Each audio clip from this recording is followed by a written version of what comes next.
Hello everybody, welcome back to my YouTube channel and my video training. As usual, I have everything listed on the board here that we're going to talk about today in case you're taking notes and want to follow along. Also, if you miss anything, you can always go to my website, robertsiraki.com. I post all these videos there as well, so you can watch ones that you missed.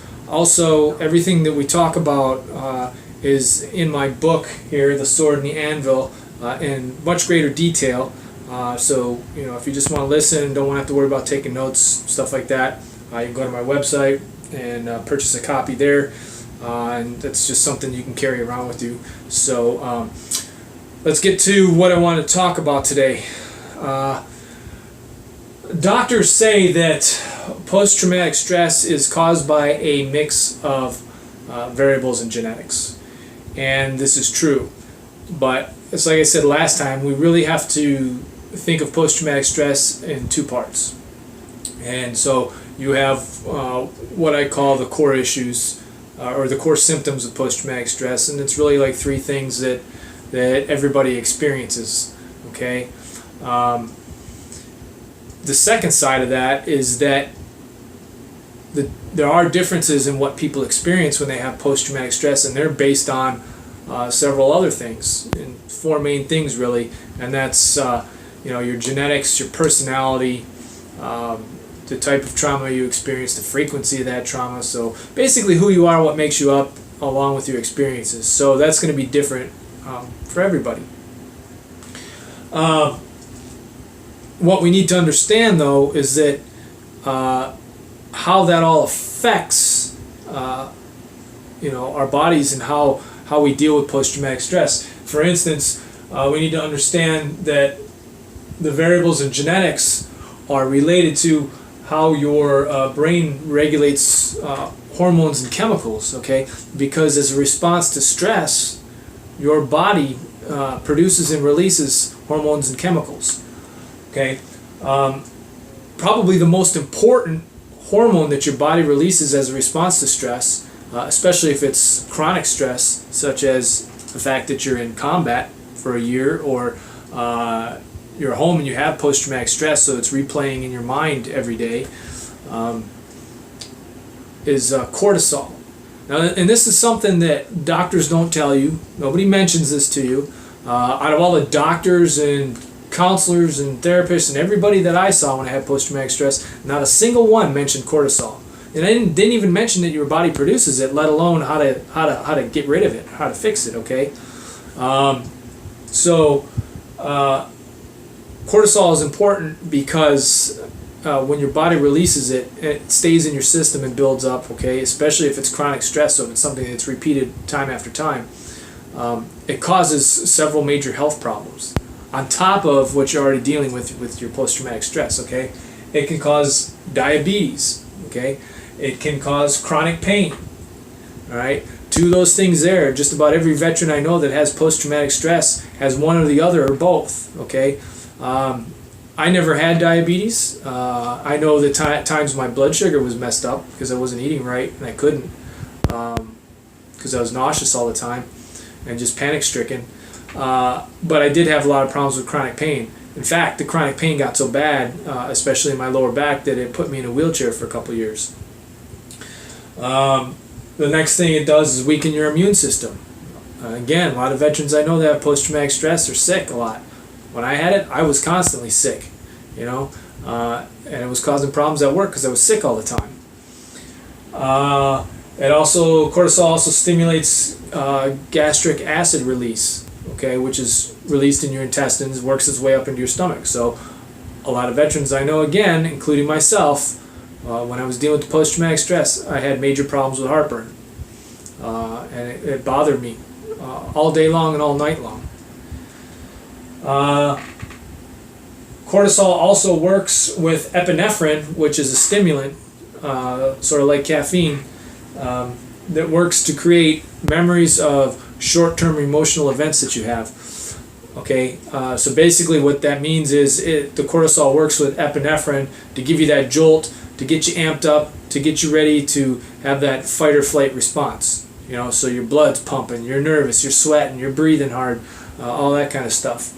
And then the last thing that I have listed here, which is also important, is that cortisol causes you to excrete a lot of minerals, in particular sodium and potassium. Okay, both of those two things are really important, not only to your hydration, but to your heart. Those things help your heart beat properly, and they're important to your brain. So, if you don't get this problem corrected, it can cause some serious health problems. But there are things that you can do to help your body get rid of the cortisol. Okay, because as you're going through your healing process and you're working on trying to reduce your stress levels and deal with your post-traumatic stress, there's 5 really simple things that you can do to reduce the cortisol in your body. They're going to help you feel better right away, okay, while you're working on the other part. And they're easy to do. First of all, you can take omega-3 fish oil, okay? If you're eating fish a couple times a week, then you probably don't necessarily need to take the fish oil. So if you're eating salmon, trout, tuna, these sorts of things, cold water fish, a couple times a week, you're probably good. But it's great food for your brain, because like I always say, you take care of your brain, it'll take care of the rest of you, okay? It controls everything. It's good for your cholesterol, it's good for your heart. So there's 3 other added health benefits right there if you're getting the proper amount of omega-3 fish oil in your diet. If you're not, I know sometimes I can't get fresh fish, so I take the omega-3 fish oil pills, okay? Also, magnesium. You can take magnesium. Magnesium is important. There's a lot of magnesium in, say, pumpkin seeds and sunflower seeds, okay? If you don't like those, can't get your hands on them, they have magnesium supplements. If you notice, a lot of like weightlifters and athletes that work out pretty hard in that, they take magnesium supplements among some other things.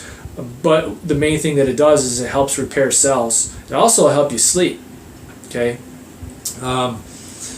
In particular with post-traumatic stress, what happens is you get a lot of things released into your blood, hormones and chemicals and stuff, and then you end up getting free radicals, which are sort of like cells that have been oxidized, and those start to cause problems. Okay, magnesium helps repair all that. Okay, especially the damaged cells. That's why weightlifters like it, because they take it before they go to bed. It helps repair their cells while they're resting, while they're sleeping. Because when you lift weights, you actually break your muscle down and then it rebuilds bigger and stronger. Okay, magnesium helps with that. Also, black tea. Black tea has caffeine in it, but the levels are much lower than, say, in a cup of coffee or soda or something like that. And I know when I had post-traumatic stress, tea never really bothered me. Coffee did, so I actually quit drinking coffee for an entire year. But black tea will help with that, and it's good for you. It has antioxidants in it that will also help with the free radicals in your bloodstream. And there's 2 main things that you don't want to do when you have post-traumatic stress that will actually increase your cortisol levels on top of what's already happening because of the post-traumatic stress. The first thing is caffeine. Okay, like I said, black tea will help with that. But there is caffeine in it, but it's a minimal amount, really. The benefits of the black tea in regards to cortisol and antioxidants far outweigh the little amount of caffeine that's in there. So, but like I told you, I quit drinking coffee for an entire year when I was on it, because it raises the cortisol, and then you get this whole effect with the epinephrine in your memories, the fight or flight response. And boom, next thing you know, you're in a panic attack. So I quit doing that. The other thing is no alcohol. All right. When I was really having trouble with my post-traumatic stress, I quit drinking alcohol entirely. All right, for a whole year, along with the caffeine, because even though it might have made me feel good in the immediate future, the next day, my post-traumatic stress would be, and my nerves would be twice as bad, and then I'd have to drink again in order to calm down. That created a whole vicious cycle. So I had to knock all that off. Now, I'm not saying that you can never go back and drink coffee again. I'm not saying you can never go back and have alcohol again. All I'm saying is you need to do is a few simple things first to help yourself out. Once you get better, then you can go back to doing that. You want to have a couple cups of coffee every day. I have about 3 cups of coffee every day. It doesn't bother me anymore at all. I drink alcohol occasionally. I like to have a couple glasses of wine or something with dinner maybe on occasion. But so these things are all things that you can do later.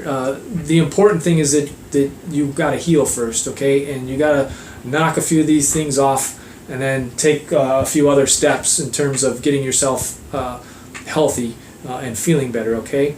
So that's basically what I wanted to talk about today. Don't forget to go to my website, robertsiraki.com. Check out my daily inspiration page. I post things there daily. You can follow that there. Go to my videos page. You can catch up on all the videos that you may have missed or that you want to listen to again. You can go to my Roberts Radio page and check out my radio show. It airs every Saturday at 2 p.m. Mountain Standard Time. You can listen on your tablet, your cell phone, or the computer. If you got a cell phone or tablet, you just need to download the free app, but just go to my website, Roberts Radio page. All the instructions are there.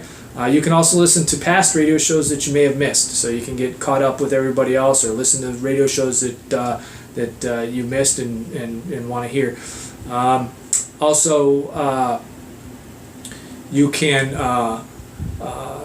go to my website if you really want to find out where the healing begins. Okay, and I'm serious about that because that's where it all begins. So don't forget, robertsiraki.com. I'm also on Facebook, LinkedIn, and Twitter. Just look me up under Robert Siraki Jr. I post a lot of information there as well. And lastly, I'd like to leave you with my famous saying, and that is, each and every day, take time to heal, become inspired, move forward, and be successful with your life.